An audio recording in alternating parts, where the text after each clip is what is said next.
Think आपने जो बात की that's the crux of it कि ये सोसाइटल इश्यूज हैं जी। हमारी सोसाइटी में बहुत सारी ऐसी चीजें होती हैं और इंडस्ट्री भी बहरहाल है तो सोसाइटी का हिस्सा, बिल्कुल बिल्कुल वही लोग हैं जो इंडस्ट्री का भी ऐसा ही हिस्सा है। हैं, तो जो बुराइयां वहाँ पे होती हैं वो इंडस्ट्री में भी होती हैं, बिल्कुल बिल्कुल जो अच्छाइयाँ हैं सोसाइटी की वो भी आई एम श्योर इंडस्ट्री में रिफ्लेक्ट बिल्कुल, करती हैं। बिल्कुल। अच्छी बातें क्या है हमारी इंडस्ट्री की?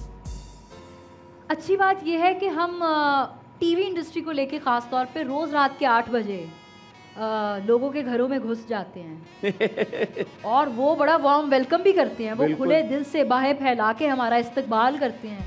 हम रोते हैं तो वो रोते हैं, हम हंसते हैं तो वो हंसते हैं, हम कभी कभी बहुत बुरे मैसेजेस भी देते हैं तो वो बेचारे वो भी देख ही रहे होते हैं। तो उनका और हमारा एक बड़ा इमोशनल कनेक्ट है। बिल्कुल है।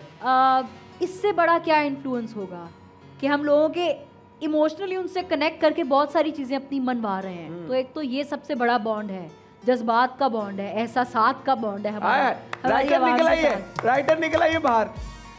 दूसरा I think as an actor and as a writer it's a pleasure. ये मेरा हसन इस इंडस्ट्री में काम करना, एक्टिंग करना, ये प्रोफेशन तो बहुत बाद में बना, ये मेरा पैशन रहा है हमेशा से। तो doing what you believe in, I think that in itself is a pride that you living the life what you loved the most. तो आई थिंक मेरे लिए तो वही एक बहुत बड़ी बात है। अब because you are also a writer, added responsibility है कंधों के ऊपर कि यार किस तरह का कंटेंट जा रहा है, किस तरह के कंटेंट को इंडोर्स कर रही हूँ, बिल्कुल। वो जिम्मेदारी फील करती हैं आप? As a writer yes, as an actor नहीं इतनी फील होती? As an actor to an extent yes. एक आपको मिसाल देती हूँ, एक ड्रामा मैं कर रही थी, 15 एपिसोड्स मैंने उसके पढ़ लिए जब मैंने वो साइन किया। 23वें एपिसोड में मुझे पता चला कि the girl who so fiery strong independent, उसका एजॉल्ट रेप हो जाता है। तो ये मेरे नॉलेज में बात नहीं थी क्योंकि ड्रामा तब जब शूट पे था साथ साथ लिखवाया जा रहा था। तो जब मैंने वो मुझे सुनने में आया कि कुछ इस तरह की डेवलपमेंट हो रही है, तो I talked to my team, the producer and the director, and I told them this is not what I was pitched, this is not what was asked, and I don't think this is even the main मुद्दा of the story. तो क्योंकि ये social issue है और इससे rating आएगी, आई don't think I am okay. और मैंने बड़ा एक सही तरीके से ये मुद्दा उनके सामने पेश किया, एंड थैंक्स टू देम कि उन्होंने वो चेंज किया। मैं इस बात पे आपके लिए एक्स्ट्रा तालियां इसलिए बजा रहा हूँ कि ये बड़ा सीरियस मसला है हमारे ड्रामों में। बिल्कुल। क्योंकि बहुत बार ऐसे होता है हमारे पूरे आप तो राइटर पूरा स्क्रिप्ट बाउंड वो करके देती हैं, आप पूरा बाइंड हुआ होता है, बट हमारे ड्रामों के स्क्रिप्ट अक्सर लिखे जा रहे होते हैं साथ साथ, और 5-6 किस्तें होती हैं, एक्टर साइन कर लेते हैं, बाद में इस तरह का कोई बीच में वो डाल देते हैं ट्रैक, फिर उनको करना पड़ता है shoot. I feel so sorry कि हमारे मुल्क के इतने मंजे हुए अदाकार स्टैंड नहीं ले पाते, इतना बैकलैश फेस करना पड़ता है। स्टैंड आई थिंक वो लेते होंगे, लेकिन अब मैं ऑनेस्टली एक बात बताऊं, हसन मैं ऑनेस्टली एक बात बताऊं, पता नहीं करनी चाहिए बात या नहीं, लेकिन वो जो कुछ ट्रिकी ड्रामाज है ना, कुछ कंट्रोवर्शियल ड्रामाज, आप भी तो उनको रिव्यू करते हैं क्योंकि आपको व्यूज मिलते हैं, तो आप उन पे बैन लगाएं।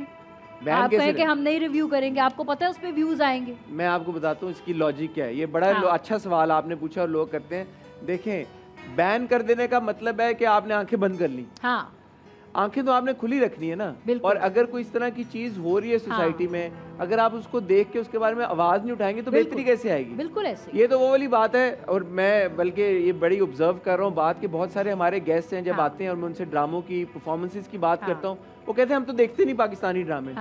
तो जब आप देखते नहीं है और आप उन ड्रामों का हिस्सा हैं, तो आप बेहतरी कैसे लेके आएंगे? आपको पता नहीं है कि क्या खराबी है। तो हाँ, हम वो ड्रामे देखते हैं, हाँ हम उनको रिव्यू करते हैं, हाँ हमें बहुत सारे व्यूज आते हैं, लेकिन अगर हम उनको रिव्यू नहीं करेंगे और उनको हाईलाइट नहीं करेंगे, ऐसा नहीं कि देख हम तारीफें कर रहे हैं, हम तो देख के तो हम ये कह रहे हैं ना यार कि ये चीज बेहतर हो सकती है, कैसे बेहतर हो सकती है। So I think you will agree कि हर एक का बुनियादी जो मकसद है वो यही है कि हमारे मुल्क का कंटेंट बेहतर हो। Because Amar, you guys as ambassadors of the country are doing such a phenomenal job, and I need to say this on record. हमारे पाकिस्तानी ड्रामों की जो ऑडियंस है पूरी दुनिया में, and I am sure you are aware, it is crazy. आप travel करते हैं इंटरनेशनली, आप अवार्ड शोज पे गई हैं यार। मैं एक्चुअली फिल्म की प्रमोशन के दौरान जब हम यूके यूएस वगैरह में एक टूर करने गए, आप यकीन माने उनको वो सीन याद है जो मुझे भी एज एन एक्टर याद नहीं कि मैंने परफॉर्म किया है, उन्हें वो जुमले याद है जो मुझे भी नहीं याद कि मैंने वो किए हैं। तो इट्स कमेंडेबल यार कि Pakistani drama is the only progressive industry unfortunately theatre कभी उस तरह से ग्रो नहीं किया, उसकी एक लिमिटेड ऑडियंस होती है। फिल्म्स हमें शायद इतनी अच्छी नहीं बनानी आती, let's be very honest about that. 15 साल बाद एक बहुत बड़ी फिल्म बना ली तो इसमें इंडस्ट्री का कोई मैजिक नहीं है, इसमें उस बिलाल लाशारी का है जिसने अपनी पूरी जवानी, अपने पूरे 10 साल एक फिल्म को दे दी। बिल्कुल सही बात। सो kudos to him that he was able to deliver on 10 years। Industry का इसमें कोई कमाल नहीं। हाँ, बट वही मैं कह रहा हूँ ना, फिर तो हमारी इन सारी चीजों में जब आप देखें तो ड्रामा इंडस्ट्री हमारी सबसे बेस्ट रिप्रेजेंटेशन है, हमारे कल्चर की, हमारी कहानियों की, हमारे किरदारों की। हाँ जी। तो वो अगर अच्छी रिप्रेजेंटेशन नहीं होगी तो आज आके तुम्हारे मुल्क पे रिफ्लेक्ट करेगा। कैसा मैंने जवाब दिया? क्या जवाब दिया? मानती हैं फिर आप? मैं राइटर हूँ बुनियादी तौर पर। शुरू से आपको मानती हैं आप शुरू से। अब शुरू करते हैं एक और हमारा सेगमेंट, इसका नाम है डेंजर डेक।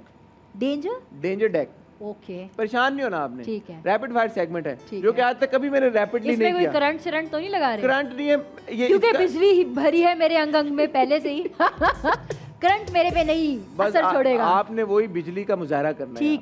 ठीक है। मैं कहता हमेशा ये हूँ कि रैपिड फायर है, लेकिन आज तक मैं रैपिडली इसको कंप्लीट कर नहीं पाया। ठीक है। क्योंकि कोई जवाब आता फिर मेरा दिल चाहता है अच्छा मैं और इसके बारे में पूछूं। इंडस्ट्री में आने के बाद कोई एक नुकसान जो आपने उठाया? जो एक नुकसान मैंने उठाया? हाँ। नहीं, ऐसा तो कोई नुकसान अभी तक मैंने नहीं उठाया यार। प्रॉब्ली ये है कि पहले आप चली जाती थी ग्रोसरीज करने, आप मुश्किल होता है शायद। मैं अभी भी मास्क वर्क वगैरह लगा के और कवर शवर करके चली जाती। कोई आपको परेशानी नहीं। कभी दिल चाहे यार गोलगप्पे खाने, बंदा रोड पे खड़ा होकर। उस दिन मैंने देखा वो माहिरा के साथ वो बाबर जहीर थे, वो लिबर्टी में उन्होंने मास्क पहना हुआ है। अच्छा। और वो चिप्स खा रहे हैं। हाँ। तो माहिरा पहन के कौन कैसे चिप्स खा सकता है? नहीं, वो उतार के साइड पे जाके चिप्स खा रहे हैं, लेकिन ऑब्वियसली वो मार्केट में तो घूम रहे हैं ना। ठीक है। तो if you want to enjoy that part of your life you can always do that. ठीक है। अपनी नहीं, अम्मी की कोई ऐसी आदत बताएं जो आप बदलना चाहती हैं।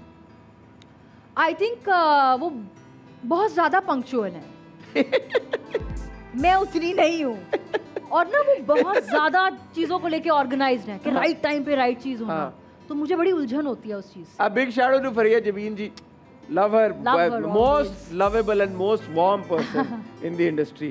Rate the best actress. बल्कि आप एक काम करें, एक्टिंग के क्यों करा रहे हैं यार? क्यों रेट करूं मैं? क्या कराऊं? कौन सी रेडी मैंने लगाई हुई है? मैं क्या करूं? इसको रेट करें। बताएं मैं क्या करूं फिर? आप राइटर हैं, अगर आपने अपना एक स्क्रिप्ट लिखा है उसमें आप कास्ट करना चाहेंगी तो मैं आपको 4-5 नाम सजेस्ट कर रहा हूं। आप ये मोड़ा है थोड़ा एंगल। राइटर है और कास्ट कर राइटर। मैं तो नहीं सीखा writer. Clever. You are a writer, you are a film maker. आपने फिल्म मेकिंग पढ़ी है, आप नहीं रेट करेंगी तो कौन करेगा? ये रेट नहीं कर सकते ना। चले मैं आप एक स्क्रिप्ट लिख रही हैं, ठीक है, और आपके पास ये 5 एक्ट्रेसेस का नाम आता है, पोर्टफोलियो आता है, ठीक है, और आपकी कास्टिंग की डिसीजन आपके हाथ में। आप किसको कास्ट करेंगी? ज़ारा नूर अब्बास, नीलम मुनीर, एमन खान, सारा खान या आयजा खान? आई थिंक अगर कोई कॉमेडी टाइप का फन स्क्रिप्ट है तो ज़ारा और आयजा। ठीक है, बस यही बताना था ना। और अगर कॉमेडी और फन टाइप का स्क्रिप्ट नहीं है तो फिर Neelam is good actress. Neelam is a good actress. Aiman is not a good actress. Aiman काम नहीं कर रही तो आप उनको बीच में मत लाएं। ठीक है, वो ब्रेक पे हैं।